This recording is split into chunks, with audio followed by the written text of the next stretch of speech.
Hello everyone, ఇలాంటి videos మీకు ముందుగా కావాలి అనుకుంటే మా ఛానల్ని సబ్స్క్రైబ్ చేసుకొని పక్కనే ఉన్న బెల్ ఐకాన్ని క్లిక్ చేయండి.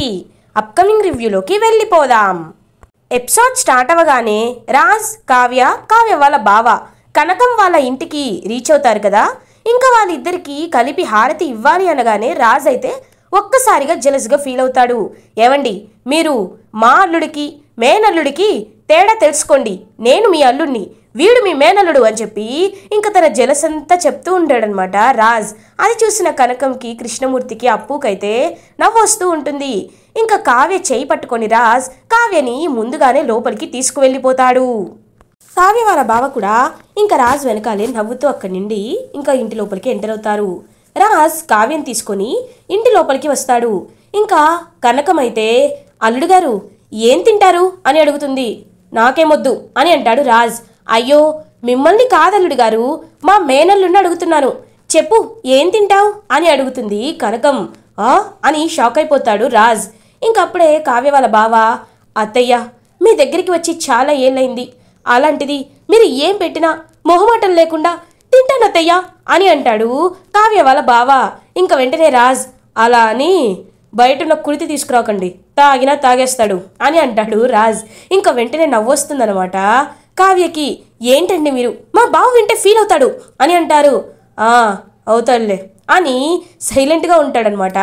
ఇంకా రాజ్, సరే నేను కొంచెం రిలాక్స్ అవ్వాలి, పద రూమ్కి వెళ్దాం అని రాజ్ వెళ్ళబోతూ ఉంటాడు. అయ్యో అల్లుడు గారు ఆగండి అని అంటారు కృష్ణమూర్తి. ఏమైంది అని అడుగుతాడు. ఇది మా అల్లుడు, అదే మేనల్లుడి రూము. ఈ రూము వాడి కోసమే సపరేట్గా డెకరేట్ చేయించాం. ఇందులో కాకుండా మీరు కొంచెం పక్క రూమ్లో ఉండండి అని అంటారు కృష్ణమూర్తి. అంటే మీకు నాకంటే మీ మేనల్లుడే ఎక్కువ అని అడుగుతారు రాజ్. అలా అని కాదల్లుడు గారు, ఎంతైనా అమెరికా నుండి వచ్చాడు, మా అల్లుడు అవ్వాల్సిన వాడు అవ్వలేకపోయాడు. పాపం వాడి బాధని తీర్చాలంటే ఇలా అయినా మేము తీర్చుకోవాలి కదా, మీరంటే ఏముంది, మా అల్లుడే కదా అని చెప్పి ఇంకా కావ్య వాళ్ళ భావనైతే స్పెషల్ రూమ్లోకి తీసుకువెళ్తారు కృష్ణమూర్తి. ఇంకా రాజ్ చాలా జెలస్గా ఫీల్ అవుతూ ఉంటాడు. ఇంకా అక్కడి నుండి పక్కకి వెళ్ళిపోయి చాలా జెలస్గా ఫీల్ అవుతూ ఉంటాడు. ఏంటండి ఫీల్ అవుతున్నారా అని అడుగుతుంది. మరి ఫీల్ అవనా, నేను ఇక్కడ ఉండను, వెంటనే వెళ్ళిపోతాను అని అంటాడు రాజ్. ఓ అవునా, గుడ్ డెసిషన్, వెళ్ళండి, మీరు వెళ్ళడమే నాకు కావాలి అని అంటుంది కావ్య. ఏంటి అని అంటాడు. ఏం లేదండి, అంటే మీరు ఇక్కడ సర్దుకోగలరో లేదో, అందుకే మీరు వెళ్ళిపోమని చెప్తున్నాను, మీకు ఇబ్బంది అయితే వెళ్ళండి అని అంటుంది కావ్య. అలాంటి ఇబ్బంది ఏమీ లేదు, నేను హ్యాపీగా ఎన్ని రోజులు మీరుంటే అన్ని రోజులు ఇక్కడే ఉంటాను, సరేనా అని నవ్వుతూ ఉంటాడు రాజ్. ఇంకా రాజ్ బిహేవియర్ చూసి కనకం, కృష్ణమూర్తి, అప్పు కూడా నవ్వుకుంటూ ఉంటారు. ఇది ఇలా ఉండగా కళ్యాణ్ ఇంకా బాగా అలసిపోయి ఇంటికి తిరిగి వస్తాడు. వెంటనే అనామిక కళ్యాణ్ దగ్గరికి వెళ్తుంది. జ్యూస్ కావాలా అని అడుగుతుంది. అవసరం లేదు అని అంటాడు కళ్యాణ్. లేకపోతే ఏంటి కళ్యాణ్, నేను చెప్తూనే ఉన్నాను కదా, ఇప్పుడు కవితలు ఓల్డ్ ఫ్యాషన్, కవితల్ని ఎవరు రాయటం లేదు, అలాంటిది నీ కవితలు ఎవరు చదువుతారు చెప్పు అని అంటుంది అనామిక. నువ్వు మాట్లాడిందే మాట్లాడద్దు అని అంటాడు కళ్యాణ్. నేను చెప్పేది విను, నువ్వు మళ్ళీ ఆఫీస్కి అని అంటుంది. వద్దు, ఆపేసే, ఇప్పుడే నాకు లైఫ్పై క్లారిటీ వచ్చింది, నేను ఏం చేయాలి అన్నది. నువ్వు ఎంతలా నన్ను డిస్కరేజ్ చేస్తున్నావో తెలుసా, నా వల్ల కాదని ఇప్పటికీ 1,00,000 సార్లు చెప్పుంటావు. దారి మధ్యలో అప్పు కనబడింది, అసలు తను నీలాగే లేదు, తను ఎంత చక్కగా ఎంకరేజ్ చేసిందో తెలుసా, నువ్వు చేయగలవు, ఖచ్చితంగా చేయగలవని తను ఎంకరేజ్ చేసింది, తను నిజమైన ఫ్రెండ్ అంటే నువ్వు కూడా ఉన్నావు అని చెప్పి కళ్యాణ్ అక్కడి నుండి వెళ్ళిపోతాడు. ఇంకా అనామిక జెలస్గా ఫీల్ అవుతుంది. ఈ అప్పు కూడా నా మధ్యలో, అంటే ఎవరు వీడిని సపోర్ట్ చేస్తే వీడు వాళ్ళకి కరిగిపోతాడనమాట. అయినా ఎంత కాళ్ళరిగేలా తిరిగినా ఒక్కరు కూడా కళ్యాణ్ కవిత్వాలని పట్టించుకోడు. అలాంటప్పుడు తిరిగి ఆఖరికి నా దగ్గరికి రావాలి, నేను చెప్పిందే వినాలి, అప్పటి వరకు ఓపిగ్గా ఎదురు చూడడమే అని అనామిక ఈవిల్గా చూస్తూ ఉంటుంది కళ్యాణ్ వైపు. ఇది ఇలా ఉండగా లంచ్ టైం అవుతుంది. ఇంకా అప్పుడే డైనింగ్ టేబుల్ దగ్గరికి రాజు వస్తాడు. ఆకలేస్తుంది, ఇప్పుడు వీళ్ళని ఎలా అడగాలి అని ఆలోచిస్తూ ఉంటాడు.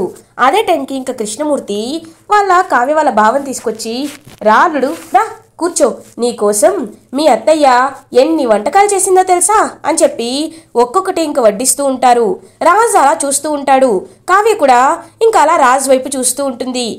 ఏంటండి, ఏంటి అలా చూస్తున్నారు? మీరు కూడా భోజనం చేయండి అని అడుగుతుంది. పిలవని భోజనం నేను ఎప్పుడు చేయను అని అంటాడు రాజ్. అయ్యో, అలా అంటారేంటి అల్లుడు గారు, రండి రండి కూర్చోండి అని చెప్పి ఇంకా కృష్ణమూర్తి అయితే రాజ్ని కూడా తీసుకొస్తాడు. రాజ్ ఇంకా కూర్చుంటాడు. అలా ఇంకా ఇద్దరు కలిసి భోజనం చేస్తూ ఉంటారు. ఆహా బుజ్జి, గుర్తుందా నీకు, నువ్వు నా కోసం చిన్నప్పుడు కొన్ని చేస్తూ ఉండేదానివి అని చెప్పి ఇంకా అలా చెప్తూ ఉంటాడనమాట కావ్య వాళ్ళ బావ. అబ్బా, అమెరికా వచ్చినప్పటి నుండి చూస్తున్నాను, ఏంటి ఏంటి చిన్ననాటి జ్ఞాపకాల మేళనా అని అంటాడు రాజ్. అయ్యో, అందులో తప్పేముంది అల్లుడు గారు అని అంటుంది కనకం. తప్పు కాదు, నాకే ఉప్పు మీద చల్లినట్టుంది అని ఇంకా ఇరిటేటింగ్గా ఫీల్ అవుతూ ఉంటాడు రాజ్. ఇంకా కనకం కృష్ణమూర్తి, ఆయన ఈ ఇంటికి నువ్వే అల్లుడు కావాల్సింది. అసలు స్వప్న ఇలా చేసి ఉండకపోతే నీకు కావ్యకిచ్చే పెళ్లి చేసేవాళ్ళం. ఏంటో మా తలరాత అని చెప్పి ఇంకా కావాలని యాక్టింగ్ చేస్తూ ఉంటారు. అదంతా విని రాజ్ చాలా జెలస్గా ఫీల్ అవుతాడు. వెంటనే రాజ్ భోజనం చేశాక శ్వేతకి కాల్ చేయాలి అనుకుంటాడు. ఇంకా శ్వేత కాల్ లిఫ్ట్ చేస్తుంది. హలో శ్వేత అని అంటాడు. ఏమైంది రాజ్ అని అడుగుతుంది శ్వేత. నీకో విషయం తెలుసా, నేను అనుకున్నది నిజమవుతుంది. వాడు కావ్యని బుట్టలో వేసుకోవడానికి ఇక్కడికి వచ్చాడు. వాడికి కావ్యకి పెళ్లి చేసేవాళ్ళంట. ఇప్పుడు కూడా అయిపోయిందేమీ లేదని అనుకుంటున్నారు అని అంటాడు రాజ్. నాకేమీ అర్థం కావట్లేదు, సరిగ్గా చెప్పు అని అంటుంది శ్వేత. ఇందులో చెప్పడానికి ఏముంది, నీకు కావ్య వాళ్ళ బావ గురించి తెలిసిందేగా. నేనిప్పుడు కావ్య వాళ్ళ పుట్టింట్లో వాళ్ళతోనే ఉన్నాను.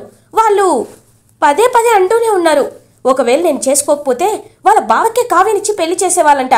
అయినా వాళ్ళలా ఎలా మాట్లాడతారు అని అంటాడు రాజ్. అందులో తప్పేముంది రాజ్, నిజమేనేమో. అయినా ఇప్పుడు నువ్వు తనతో విడాకులు తీసుకున్న తర్వాత కూడా తను వాళ్ళ బావని పెళ్లి చేసుకుంటుందేమో అని అంటారు శ్వేత. ఏ శ్వేత, ఏంటి అలా మాట్లాడుతున్నావు అని అడుగుతారు. నేను మాట్లాడేది కాదు, నువ్వు ఒకసారి నేను చెప్పేది జాగ్రత్తగా దృష్టిలో పెట్టుకొని విను. సడన్గా కావ్య వాళ్ళ బావ ఎందుకు అమెరికా నుండి ఇక్కడికి వచ్చాడు? వస్తే వచ్చారు, అసలు మీకు మొహపరిచయం కూడా లేదు. అలాంటిది మీ ఇంట్లో అన్ని రోజులు ఎలా ఉండిపోవాలి అనుకున్నాడు? ఎందుకు ఇదంతా చేస్తున్నాడు? అసలు ఒక బయట వ్యక్తి ఇంట్లో ఉంటానని అనరు. అలాంటిది కావ్య కోసం తను ఉన్నాడు అంటే ఏ ఉద్దేశం లేకుండానే తను అలా ఉంటాడా? ఉండడు కదా. అసలు కావ్య వాళ్ళ బావ అమెరికా నుండి ఎందుకు వచ్చాడు? సడన్గా వచ్చి కావ్యతో అంత క్లోజ్గా ఎందుకు మాట్లాడుతున్నాడు? అసలు కావ్యని తను పెళ్లి చేసుకోవాలనుకుంటున్నాడా లేదా? ఈ విషయాలపై నువ్వు దృష్టి పెట్టు. అప్పుడే నువ్వు మనశ్శాంతిగా ఉండగలవు. ఒక ఫ్రెండ్గా నీకిచ్చే సలహా ఇదే. కావ్య నిన్ను వదిలి వెళ్ళకూడదు, నాతోనే ఉండాలి అని అనుకుంటే అసలు వాళ్ళిద్దరి మధ్య ఉన్న సంబంధం ఏంటో తెలుసుకో. లేదు కావ్య వెళ్ళిపోవాలి, నేను తన్ని వదిలించుకోవాలి అనుకుంటే చీమ కుట్టినట్టు కూడా నువ్వు ఫీల్ అవ్వద్దు. ఒకవేళ ఫీల్ అవుతున్నావంటే అది నీ కర్మ అని చెప్పి కాల్ కట్ చేస్తుంది శ్వేత. ఇంకా రాజ్ ఆలోచనలో పడతాడు. కావ్య ఎక్కడ ఉందా అని కావ్య దగ్గరికి వెళ్తాడు. కావ్య అప్పటికే రాజ్ వస్తున్న విషయాన్ని గమనించి ఇంకా వాళ్ళ బావతో క్లోజ్గా మాట్లాడుతూ ఉంటుంది. బావా, అసలు నిజంగా నిన్ను చేసుకున్నా బాగుండనిపిస్తుంది, నువ్వు ఎంత మంచోడివో అని చెప్పి ఇంకా క్యాజువల్గా మాట్లాడుతూ ఉంటుందన్నమాట కావ్య. ఇంకా కావ్య వైపు చూస్తూ ఉంటాడు రాజ్. ఇంకా ఇద్దరు కొంచెం క్లోజ్గా మాట్లాడుకోవడం చూసి రాజ్ అలా ఉండిపోతాడు. ఏంటండి, ఏంటి ఇక్కడున్నారు అని అడుగుతుంది కావ్య. ఏం లేదు, నువ్వు లోపలికి వెళ్ళు అని అంటాడు రాజ్. ఎందుకు అని అడుగుతుంది. చెప్తున్నాను కదా, నువ్వు లోపలికి వెళ్ళు అని అంటాడు. ఇంకా కావ్య లోపలికి వెళ్ళిపోతుంది. రాజ్ కావ్య వాళ్ళ బావ దగ్గరికి వస్తాడు. ఏంటన్నయ్యా, ఎందుకు నా బుజ్జిని లోపలికి పంపించేశావు అని అడుగుతాడు. చూడు, నేను నిన్ను కొన్ని ప్రశ్నలు అడగాలనుకుంటున్నాను. వాటికి తింగరిగా కాకుండా సరిగ్గా సూటిగా సమాధానం చెప్పు అని అంటాడు రాజ్. ఇంకా కావ్య వాళ్ళ బావ మనసులో అనుకుంటాడు, అన్నయ్య లైన్లోకి వచ్చినట్టున్నాడు అని మనసులో అనుకుని, అయ్యో అలా అంటావేంటన్నయ్య, నువ్వు అడగపోవడం నేను చెప్పపోవడమా, అడుగు అని అంటాడు.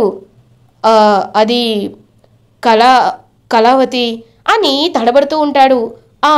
కళావతి తర్వాత అని అంటాడు. కళావతికి నువ్వెందుకంతా అని అడగబోతూ ఉంటే అప్పుడే కనకం వచ్చి, ఏం చేస్తున్నారు, రండల్లుళ్ళు అని లోపలికి పిలుస్తుంది. ఒక్క నిమిషం ఉండద్దయ్యా, అడగండి అని అంటాడు. ఇంకా కావ్య వాళ్ళ బావ, ఇక్కడ కాదు, రేపు మనం ఒక ప్లేస్కి వెళ్దాం, సరేనా అని లోపలికి వెళ్ళిపోతాడు రాజ్. ఇంకా కావ్య వాళ్ళ బావ కూడా లోపలికి వస్తాడు.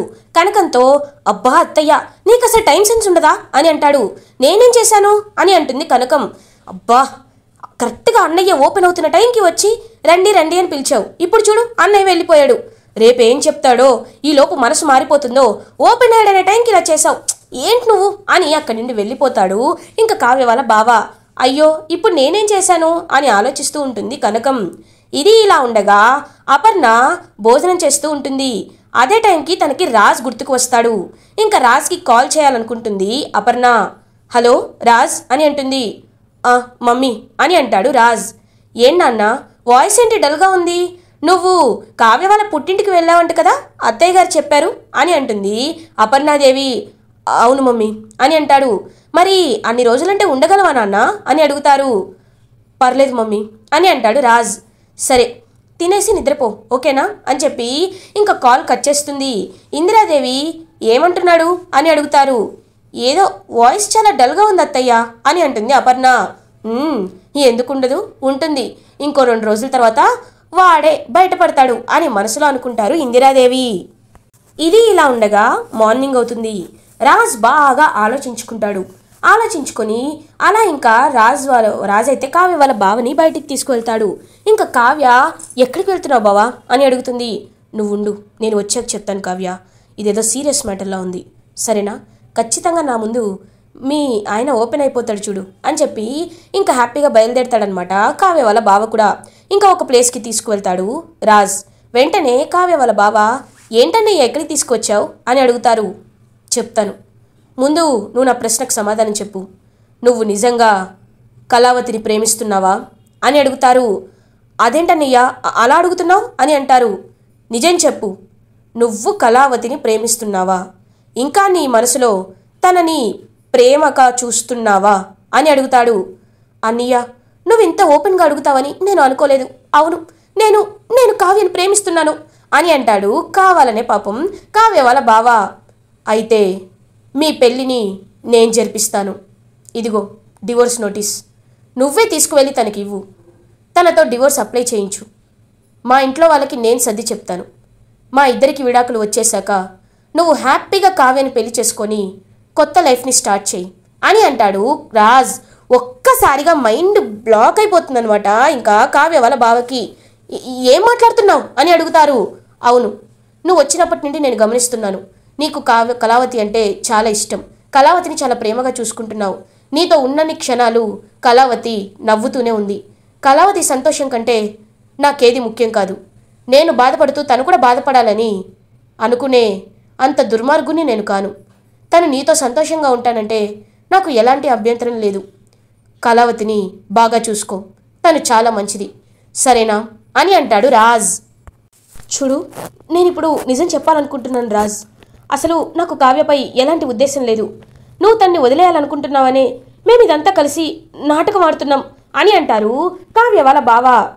వద్దు, నువ్వు కావాలని ఇదంతా చెప్పొద్దు. నాకు నమ్మకం ఉంది నువ్వు కావ్యని బాగా చూసుకుంటావని. అయినా నేను చెప్తుంది అర్థం చేసుకో అని అంటాడు రాజ్. అది కాదు రాజ్ అని అంటారు. ఇంకప్పుడే రాజ్ అయితే ఒక విషయాన్ని చెప్తారనమాట కావ్య వాళ్ళ బావకి. ఒక్కసారిగా కావ్య వాళ్ళ బావ షాక్ అయిపోతాడు. ఇంకా విషయం వినగానే తనైతే స్టన్ అయిపోతాడు. అర్థమైంది కదా నేను కళావతిని ఎందుకు దూరం పెట్టాలి అనుకుంటున్నాను? దయచేసి నా మాట అర్థం చేసుకో, నన్ను అర్థం చేసుకో. కళావతి నాతో సంతోషంగా ఉండలేదు, నీతోనే సంతోషంగా ఉంటుంది. కాబట్టి తనని నువ్వే ఎలా అయినా పెళ్లి చేసుకోవాలి అని అడుగుతాడు రాజ్. ఇంకా కావ్య వాళ్ళ బావ అయితే స్టన్ అయిపోతాడు. నా మాటపై గౌరవం ఉంటే ఈ డివోర్స్ నోటీస్ని తీసుకువెళ్ళి కళావతికి ఇవ్వు, కళావతితో సంతకం చేయించు అని చెప్పి అక్కడి నుండి వెళ్ళిపోతాడు రాజ్. ఇంకా కావ్య వాళ్ళ బావ అయితే ఒక్కసారిగా ఆలోచనలో పడతాడు. ఇది ఇలా ఉండగా కళ్యాణ్ మళ్ళీ ఇంకా కొన్ని కంపెనీస్కి వెళ్ళడానికి అని చెప్పి పబ్లిషర్స్ దగ్గరికి రెడీ అవుతూ ఉంటాడు. అప్పుడే కరెక్ట్గా కళ్యాణ్కి కాల్ వస్తుంది. ఇంకా కళ్యాణ్ కాల్ లిఫ్ట్ చేస్తారు. హలో, ఎవరు అని అడుగుతారు. హలో, మిస్టర్ కళ్యాణే కదా అని అడుగుతారు. అవును సార్, మీరెవరు అని అంటారు. నేను ఫేమస్ పబ్లిషర్ని. మీ కవిత నేను ఒకసారి పేపర్లో చూశాను. మిమ్మల్ని కాంటాక్ట్ అవుదామంటే నాకు ఏ దారి దొరకలేదు. కానీ ఇప్పుడు మీరు కవితల కోసం పబ్లిష్ చేయడం కోసం చాలా ట్రై చేస్తున్నారని నేను విన్నాను. మీరేమీ అనుకోకపోతే ఒకసారి మా ఆఫీస్కి వస్తారా అని అడుగుతారు. ష్యూర్ సార్, ష్యూర్ అని ఇంకా హ్యాపీగా కళ్యాణ్ అయితే బయలుదేరుతాడనమాట ఆఫీస్కి. ఇంకా వారైతే తన కవితలు అవన్నీ శాంపిల్స్ అన్నీ చెక్ చేస్తారు. మీ కవితలకి నేను చాలా పెద్ద ఫ్యాన్. మనది చారిటబుల్ ఇన్స్టిట్యూషన్ లాంటిది. లైక్ మీరు ఈ కవితలని ప్రింట్ చేయించడానికి మేము ఎలాంటి డబ్బు ఇవ్వాల్సిన అవసరం లేదు. ఎందుకంటే ఇలాంటివన్నీ కొన్ని మ్యాగజైన్స్లో, కొన్ని వీక్లీస్లో మేము పబ్లిష్ చేస్తూ ఉంటాం. ఒకవేళ మీ కవితలకి రెస్పాన్స్ ఇంకా ఎక్కువగా వస్తే బుక్స్ని ప్రింట్ చేస్తాం. ఈ డీల్ మీకు ఓకేనా అని అడుగుతారు. అంటే అని ఆలోచిస్తూ ఉంటారు. సార్, అందరూ అనుకున్నట్లే నేను చెప్తున్నాను, కవితలు అనేవి ఎవరు చదవరు, సపరేట్ బుక్స్లో అస్సలు చదవరు. ఇదిగో ఇలాంటి వాటిలో పేపర్స్లో, మ్యాగజైన్స్లో ఉంటేనే చదువుతారు. ఒకవేళ మీరు ఫస్ట్ పబ్లిష్ చేస్తున్న మ్యాగజైన్ అనేది పెద్ద హిట్ అయ్యి మీ కవితలకి మంచి రెస్పాన్స్ వస్తే దగ్గరుండి నేనే బుక్ని పబ్లిష్ చేయిస్తాను, సరేనా అని అంటారు. ఓకే ఓకే సార్, తప్పకుండా అని హ్యాపీగా ఇంక అక్కడి నుండి వెళ్ళిపోతాడనమాట కళ్యాణ్. ఇంకా అదంతా అప్పు దూరం నుంచి చూస్తూ ఉంటుంది. థ్యాంక్ యూ సార్, నేను అడగగానే మీరు మా కళ్యాణ్కి కవితల్ని ప్రింట్ చేయించడానికి ఒప్పుకున్నందుకు అని చెప్తుంది. అయ్యో అలాంటివేంటమ్మా, మీ గురువుగారు, అదే వారు పోలీస్ కదా, వారు నేను మంచి ఫ్రెండ్స్, తను నీ గురించి చెప్పారు. ఎందుకో వాడికి నిన్ను చూస్తే తన కూతురులా అనిపించిందంట. అందుకే వాడికి కాకపోతే ఇంకెవరికి సహాయం చేస్తాను చెప్పు? నువ్వు వాడికి కూతురంటే నాకు కూడా కూతురు లాంటి దానివే. నువ్వు అడిగితే నేను సహాయం చేయకుండా ఉంటానా? నువ్వేమీ కంగారు పడద్దమ్మా, అతని చేతిలో మంచి టాలెంట్ ఉంది, అతను ఖచ్చితంగా ఎదుగుతాడు అని చెప్పి ఇంకా కళ్యాణ్ గురించి చెప్తూ ఉంటారు ఆ పబ్లిషర్. అది విని చాలా హ్యాపీగా ఫీల్ అవుతుంది అప్పు. ఇలా ఎపిసోడ్ ఎండ్ అవుతుంది. ఫర్దర్ ఎపిసోడ్ రివ్యూస్ ముందుగా మీకు కావాలి అనుకుంటే మా ఛానల్ని సబ్స్క్రైబ్ చేసుకోండి. Thanks for watching.